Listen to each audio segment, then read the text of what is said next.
Donc là, si je m'intéresse en fait aux énoncés de l'exercice, donc on a comme information que le champ résultant, c'est la superposition, d'accord, si vous voulez, c'est la superposition ici, d'accord, dans le vide de deux ondes électromagnétiques planes, qui sont planes, d'accord, ils ont la même pulsation, je ne sais pas ce que vous voyez, ce que je suis en train de dessiner, de même amplitude EM, polarisée rectilignement suivant Y, et elle se propage selon deux directions, EA et E2, d'accord, tel que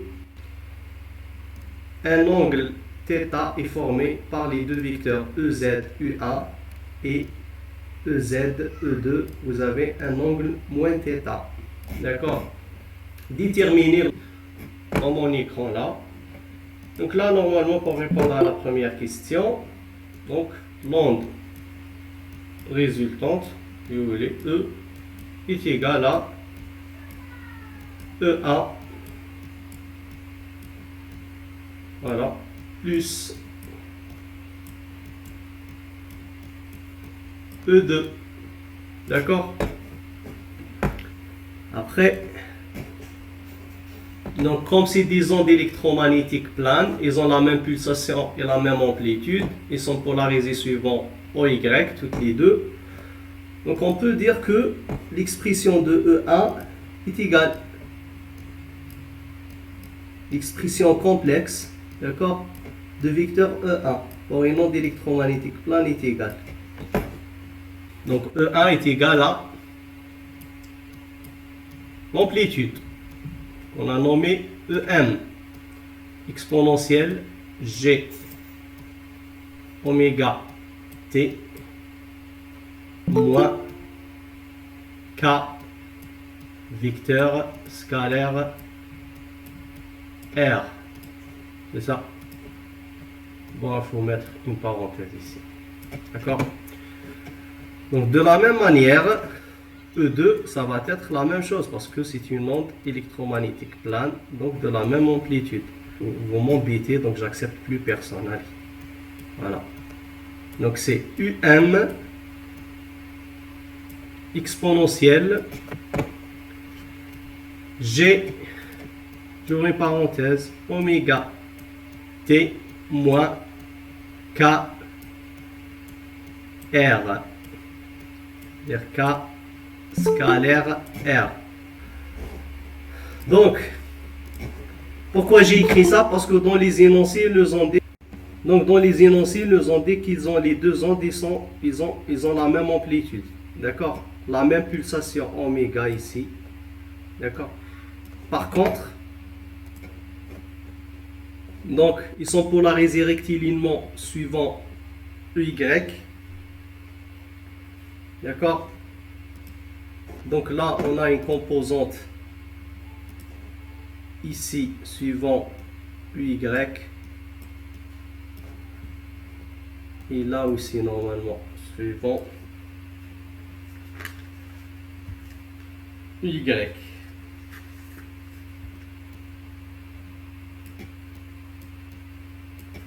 D'accord. Par contre là, il faut mettre K1 et là il faut mettre K2. D'accord. Donc ici, la direction de propagation, elle s'effectue suivant U1 et U2. D'accord. Donc ce qui va être différent, c'est ce produit scalaire ici. Je vous envoie après le corrigé détaillé. D'accord. Donc c'est ça ce qui va être différent. Il faut bien l'établir et le définir. D'accord. Quand vous êtes presque à une semaine de votre contrôle continu pour le 13, d'accord, ici. Donc j'insiste, ça c'est l'expression pour une onde électromagnétique plane. Cette expression, en fait, cette expression complexe, d'accord, d'une manière générale, E est égal à l'amplitude E fois exponentielle G, entre parenthèses, oméga T, qui représente la variation temporelle, moins K scalaire R, qui représente la variation spatiale. D'accord? K, c'est le vecteur d'onde. Donc K, normalement, est égal à K fois U. K, c'est le nombre d'ondes, et E, on a dit d'une manière générale, c'est la direction de propagation. Bon, je ne vais pas l'écrire parce que ça va me fatiguer pour rien. D'accord? Donc, nous, dans cet exercice, il faut bien définir l'expression de K1 scalaire R et K2 scalaire R. On peut dire que R, ça va être X, Y et Z dans le repère cartésien, mais les autres ils vont être un peu différents. C'est-à-dire, je vais tracer ici, je vais essayer de tracer, peut-être, je vais le tracer ici. Dites-moi si vous voyez, hein, vous confirmez, est-ce que vous voyez quelque chose? Bon, ça, ne pas enregistrer. Je vais agrandir ça, je vais tracer un vecteur. Un vecteur, ils sont où les unités de dessin, affichage, sélectionner, non, dessiner, voilà. Donc là, je vais essayer de tracer un repère. Ça, c'est Z. Vous voyez ce que je dessine et ce que je note aussi.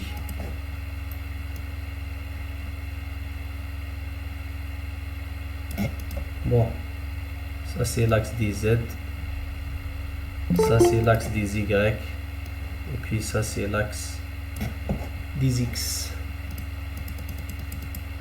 D'accord?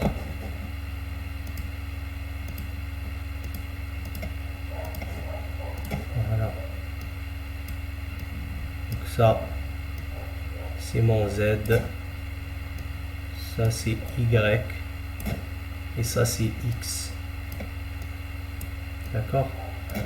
Imaginez que vous avez trois petits vecteurs ici. Je vais tracer avec des couleurs différentes. Le. Donc là, vous avez le vecteur unitaire ici en vert. C'est E pour unitaire Z.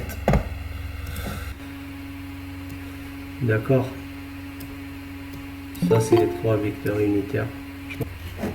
Donc ça, c'est le vecteur unitaire suivant. X, d'accord, je vais monter U, X, fini pour tout ça, d'accord, et ça c'est le vecteur unitaire suivant Y, donc je vais monter U, Y, là je vais doucement sur la dernière fois, il y en a qui m'ont dit que voilà, je vais vite, d'accord, donc très bien, l'onde elle est polarisée rectilinéairement suivant l'axe des ordonnées, pour Y, d'accord. Et vous avez une information en fait concernant la direction de propagation ici. Voilà, ici, la direction de propagation pour l'onde EA. Parce que là, vous avez deux ondes électromagnétiques planes. Donc l'onde UA, telle que sa direction sa direction de propagation, c'est UA, elle est définie de telle sorte que l'angle entre le vecteur unitaire EZ et EA, qui désigne la direction de propagation de l'onde EA, est égal à θ. Donc je reviens à mon paint. Donc on a dit quoi? UA, l'angle entre UZ et EA est égal à θ.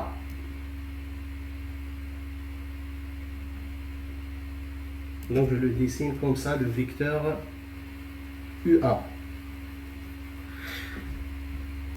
D'accord? Donc c'est ça le vecteur UA. Et l'autre, on vous dit là que la direction de propagation de la deuxième onde, c'est E2, tel que l'angle entre le vecteur unitaire de la direction de propagation de l'onde de U2 et EZ, ça fait moins θ. Donc je viens ici, donc ça va être dans ce sens-là. Je vais le dessiner avec la couleur rouge. Donc ça, si vous voulez, c'est votre vecteur U2. D'accord? Donc qui forme un angle ici qu'on a appelé moins θ. D'accord? Et l'autre, il forme un angle ici entre UZ et EA qu'on a appelé θ. D'accord? Donc, ce qu'on peut faire, ce dessin là par exemple, allez, je vais prendre ça. j'ai essayé de dessiner, je vais agrandir, et je vais dessiner en fait ce plan-là. X au Z. D'accord? X. X au Z. Ça c'est X. Et ça c'est Z. D'accord? Ouais.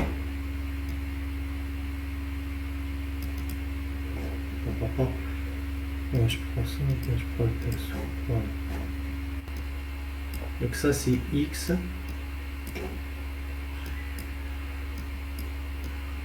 Et ça c'est Z. Parce qu'on a une droite ici en pointillé. Non, ok, qu'est-ce qu'on a? Donc là je vais le tracer en pointillé comme ça.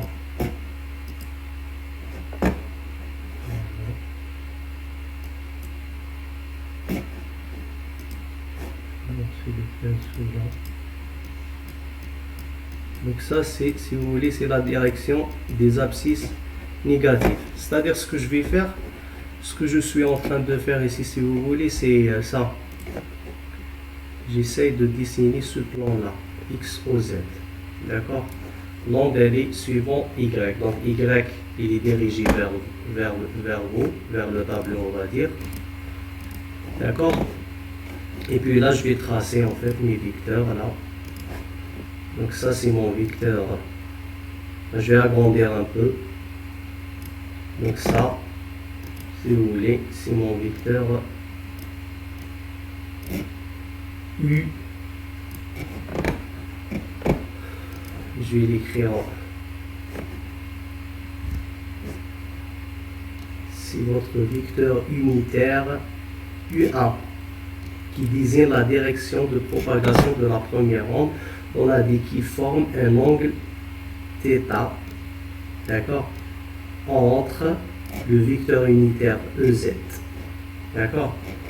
Et puis l'autre, ça va être, je vais le dessiner en rouge, ça va être le vecteur unitaire U2, comme ça. Voilà, la flèche. Et ça c'est votre vecteur. Là je suis en train d'expliquer, vous suivez. Et puis je vais vous envoyer le corrigé. Donc là on a dit qu'il forme un angle moins θ. D'accord? Moins θ entre UZ et E2.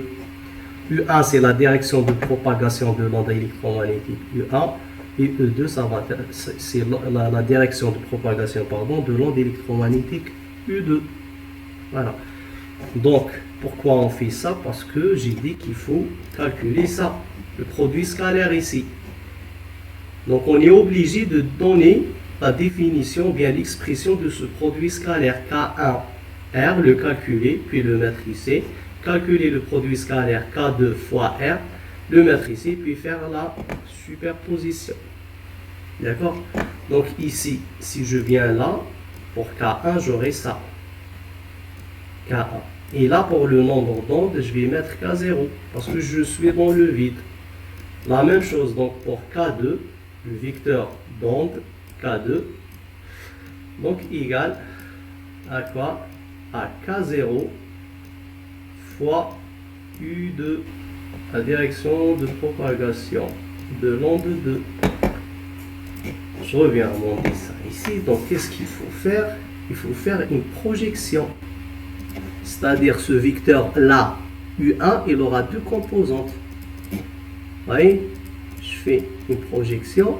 Donc il aura une composante suivant l'axe des X, Adia. Voilà. Il aura une autre composante suivant l'axe. En quelle couleur? Allez, je prends le rouge. Non. Toujours le jaune. Donc là, si je fais la projection, hop, hop, hop, hop, jusqu'ici, donc il aura une deuxième composante, UZ. Voilà. Et puis cet angle-là, si vous voulez, c'est θ aussi. Donc on fait la même chose pour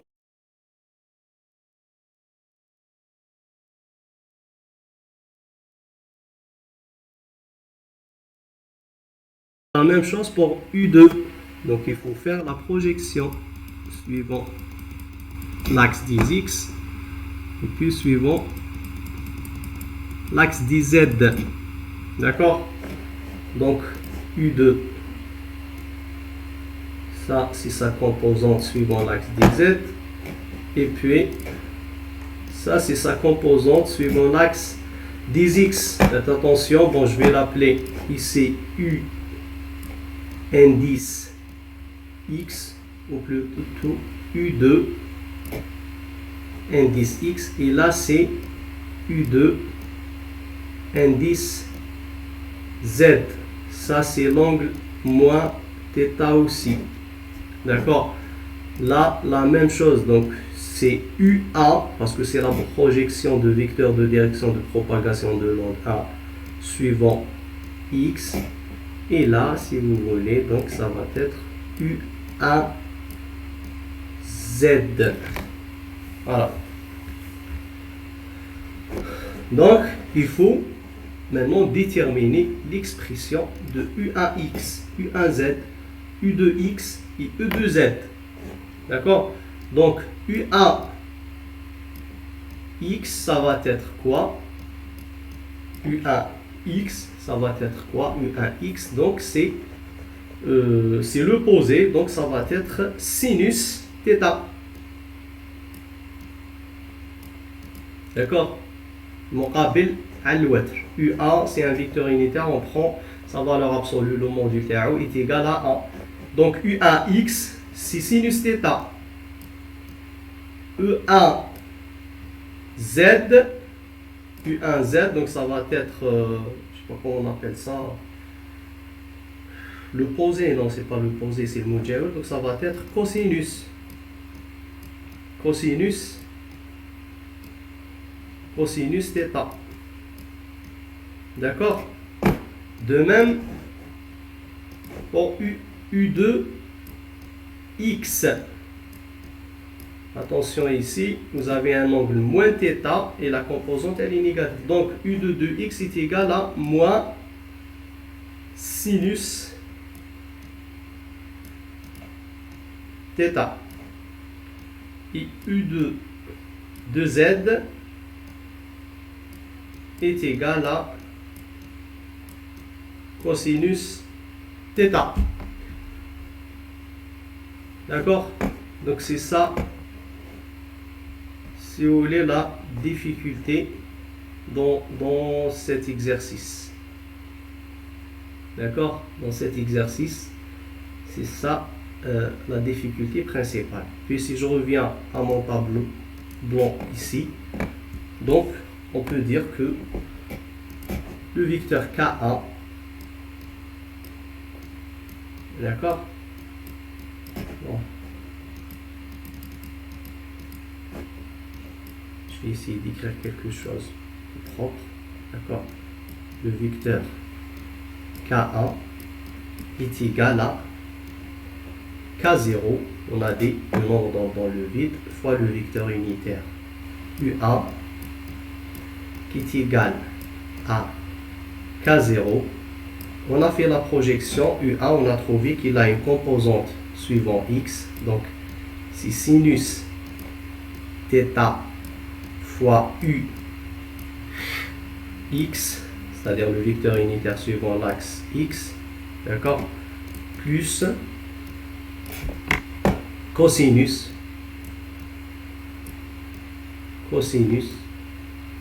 θ suivant l'axe UZ, d'accord. Voilà. La même chose pour K2, donc ça va être K0 fois U2 ici qui représente la direction de propagation, qui est égal à K0, donc fois moins sinus θ fois UX, pardon, plus cosinus θ fois UZ. D'accord? Puis on calcule le produit scalaire. Là, j'ai tracé une droite. Voilà comment on calcule le produit scalaire de cette quantité-là. K1 scalaire R. Ça, c'est les bases qu'on a vues au premier chapitre.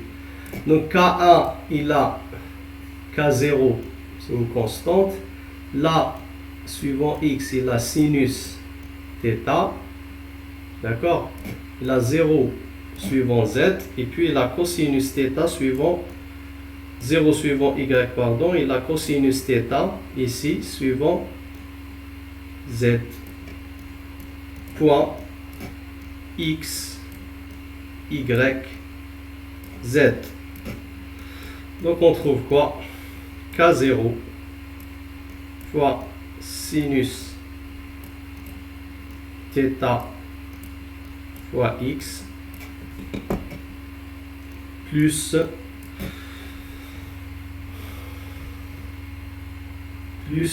donc cosinus, je ne sais pas pourquoi j'écris le autant θ, cos θ fois Z, normalement là c'est UZ. Hein. Hop. Et là aussi c'est UX. D'accord? Puis ça, vous le ramenez, toute cette quantité ici, vous l'injectez là. De la même manière, vous calculez K2, d'accord, scalaire R, et puis vous l'injectez ici, d'accord. Pour calculer, maintenant pour répondre à la question calculer l'onde résultante, il faut faire l'addition de ces deux vecteurs. Donc, je vous donne le corrigé ici, d'accord. Donc voilà, après avoir déterminé l'expression EA et E2, donc ici EA, comme vous le voyez, est égal à UM exponentielle G oméga T moins K1 scalaire R, et E2 est égal à UM exponentielle G oméga T moins K2 scalaire R. On a dit que ça c'est l'expression des ondes électromagnétiques planes, c'est l'expression complexe. Dans les énoncés, ils nous ont imposé que EM, EA et E2 ils ont la même amplitude, la même pulsation. Donc voilà. Puis qu'est-ce que j'ai fait? Donc là, j'ai calculé, en fait, ça c'est ce que j'étais en train d'expliquer. Donc j'ai exprimé K1 et K2 en fonction de la direction de propagation. Parce que ici, la direction de propagation UA pour l'onde A et E2 pour l'onde 2, elle est quelconque. D'accord? Donc voilà, c'est les schémas là, ce que j'étais en train d'expliquer. Voilà. Et puis là, j'ai calculé le produit scalaire K1 scalaire R. Voilà ce que ça m'a donné. De la même façon, donc on calcule K2 scalaire R. Donc ça donne ça. Et puis finalement, l'expression de E1 devient E1 vecteur est égal à UM exponentielle oméga T, d'accord, moins K0 X sinus θ plus Z cosinus θ suivant UY, parce que l'onde elle est polarisée rectilignement suivant l'axe OY. La même chose pour E2, donc E2 est égal à EM exponentielle G oméga T moins K0 moins X sinus θ plus Z cosinus θ. Puis on additionne ces deux quantités si vous voulez, E1 et E2. Donc si on fait l'addition, l'onde résultante est égale à quoi? Est égale à U1 plus U2. Donc j'ai recopié l'expression ici, parce que parfois le débit diminue. Donc là on revient, on a dit l'onde résultante, c'est la superposition, c'est-à-dire l'addition de deux ondes, des deux ondes E1 et E2.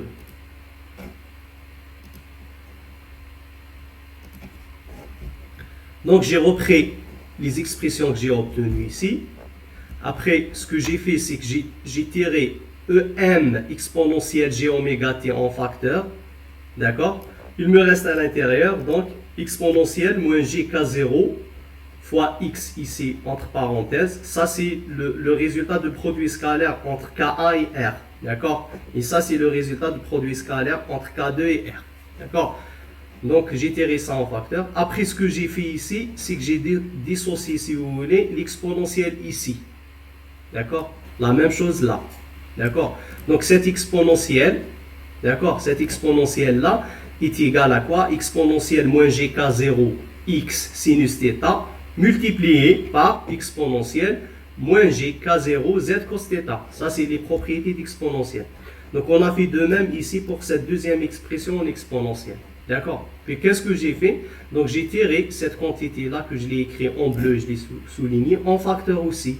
D'accord? Je l'ai noté ici. Donc, on tire le exponentiel moins g k0 z cos θ en facteur commun.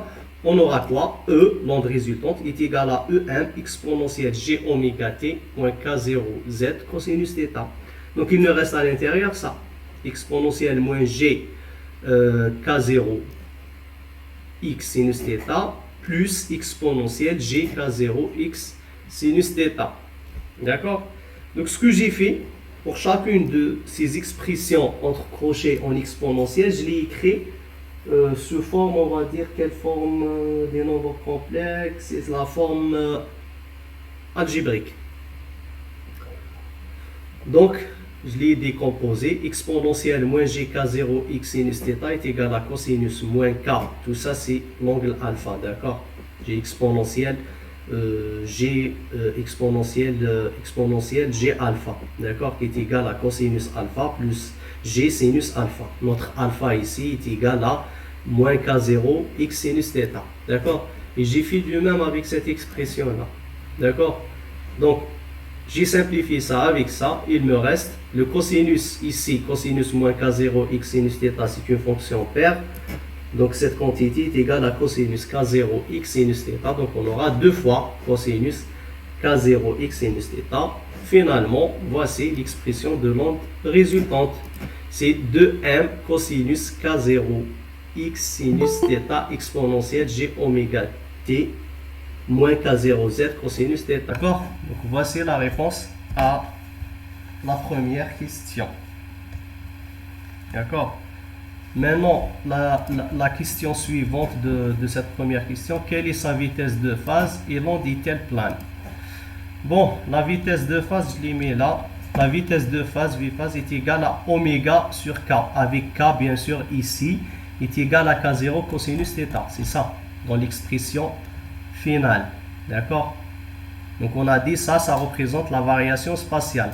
Donc vous remarquez quoi? Que l'onde résultante E, elle se propage suivant quel... Voilà.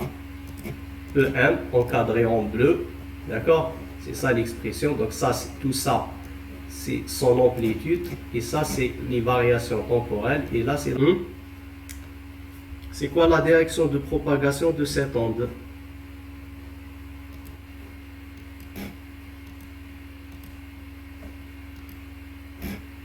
Allô, allô. Donc la direction de propagation suivant l'axe des Z. Et puis, l'onde est-elle plane? Donc là, on voit bien que l'amplitude de cette onde, elle évolue suivant l'axe des X, d'accord? Donc ce champ est polarisé rectilinément selon EY, il se propage dans le sens des Z croissants, ici. Son amplitude, comme je viens de le citer, donc varie selon OX. Il n'est plus uniforme dans le plan d'onde, donc l'onde, elle n'est pas plane. On passe à la question 2. La question 2, déduire l'expression de champ magnétique. Déduire l'expression de champ magnétique B. Cette question, il y a deux façons pour la faire. On peut la faire en utilisant en fait deux méthodes. Dites-moi lesquelles.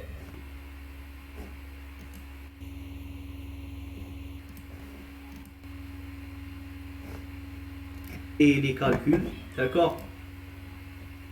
C'est bon, j'ai tout effacé.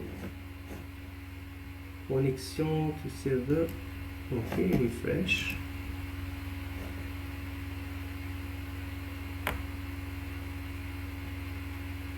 Voilà.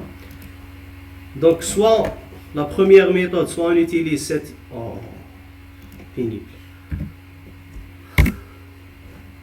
Je ferme. Donc, soit on utilise la première équation de Maxwell, soit on utilise la relation de structure de l'onde. D'accord?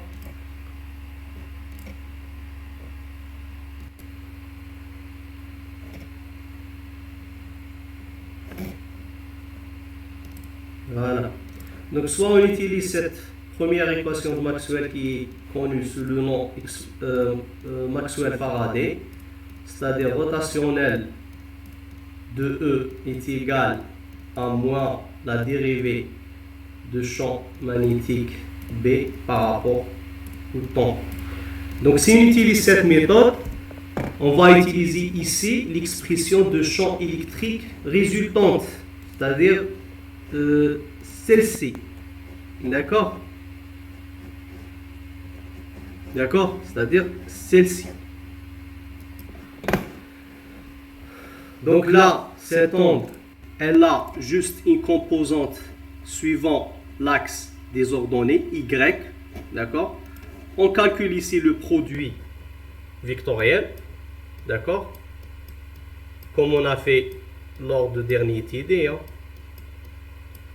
Y. Ça, c'est pour rappel. Hein. Voilà. Donc, E, il a une composante suivant Y. C'est l'onde résultante. Hein. Et hop. Donc, est égal à quoi? À moins. Donc, ça va être D2B sur dt. Là, je peux effacer. Donc, ça va être x y. Et puis là, ça va être bz par rapport au temps. D'accord? Vous calculez le produit vectoriel, puis vous intégrez, si vous voulez, les deux membres pour obtenir l'expression de bx, by et bz. Donc là, si on fait vite fait le calcul de ce produit vectoriel, donc ici on a 0 moins la dérivée de e y par rapport à y. Ça c'est suivant suivant ux, d'accord, puis plus, donc je vire cette deuxième ligne, j'ai moins la dérivée de 0, donc j'ai 0 suivant uy, d'accord, plus, donc je vire la troisième composante, on a la dérivée de uy par rapport à, c'est ça, je ne me suis pas trompé, par rapport à x, u, z. Déjà, ici, la composante, elle est nulle. uy, est-ce qu'il dépend, est-ce qu'il dépend de y? On regarde, il ne dépend pas de y. Donc là, ça va être nul aussi. Puis uy, il dépend de x. Voilà, il dépend de x. Donc, on peut le dériver. C'est-à-dire le champ B, il aura une seule composante suivant z. D'accord? Donc là, vous avez moins t de bz. D'accord? Par rapport à t. C'est-à-dire, vous allez dériver y, l'onde résultante totale, celle-ci. D'accord? Tout ça, vous allez le dériver par rapport à x une première fois. Une deuxième fois, vous allez l'intégrer par rapport au temps pour obtenir la composante suivante bz. Et ça va être la composante de l'onde résultante globale. Ça, c'est la première méthode. La deuxième méthode, vous pouvez utiliser ce qu'on appelle, ça méthode 2, ça c'est méthode 1. La deuxième méthode, on peut utiliser ce qu'on appelle la relation de structure. Donc je vous ai envoyé la démonstration. Vous avez le champ magnétique B égal à K, vecteur de propagation, vectoriel E, champ électrique, divisé par oméga. Puis vous allez calculer B1, B2 avec cette relation de structure, puis vous faites l'addition. B est égal à B1 plus B2. D'accord? C'est ce que j'explique ici dans le corrigé. D'accord? Ce que j'explique ici dans le corrigé. Donc méthode 1, on utilise la relation de structure de l'onde, c'est-à-dire B est égal à K vectoriel E divisé par oméga, puis on calcule B1 et B2. Donc par conséquent B1 ça va être K1, on a calculé K1 tout à l'heure dans la question 1, vectoriel E1 divisé par oméga, et B2 est égal à K2 vectoriel E2 divisé par oméga, puis on détermine le champ magnétique résultant en additionnant, bien on additionne B1 et B2, on obtient cette expression là. D'accord, là j'ai oublié le vecteur unitaire suivant Z. D'accord, et ça la méthode que j'ai expliquée en utilisant l'équation de Maxwell-Faraday. Puis la question 3, donc, calculer la valeur moyenne temporelle P du vecteur de Poynting et étudier l'éclairement d'une surface perpendiculaire. Donc ça, il suffit juste de... Vous avez l'expression du vecteur de Poynting qui est donnée par M de mai, la partie réelle de E vectoriel H conjugué. D'accord? Ici, dans la question 2, nous, on a calculé B. On sait que B est égal à mu fois H, donc on peut calculer H. D'accord? Donc, là, j'ai remplacé H par B sur mu. D'accord? Mu 0 parce que je suis dans le vide. Donc, le vecteur de puissance P est égal à 1 sur 2 mu 0, la partie réelle de produit vectoriel entre E et B conjugué. D'accord? C'est-à-dire ici, vous prenez le conjugué. Faites attention. Hein. Vous avez un G ici, vous avez un G là. D'accord? Puis, le résultat final, ça va être ça. D'accord? Donc, voilà concernant cet exercice. Donc, je vais mettre le corrigé sur Google Classroom. D'accord? Puis, si vous avez la forme, on peut faire l'exercice suivant. L'exercice 5. Comme ça, on termine cette série. Puis, mercredi prochain, on fait le TD 4, numéro 4. C'est dans le corrigé, il faut que je le trouve. Alors, il est où le corrigé? TP, TD, OP. Donc, c'est ça. Ouvrir avec. Ici, j'ai oublié de mettre le vecteur unitaire, c'est tout.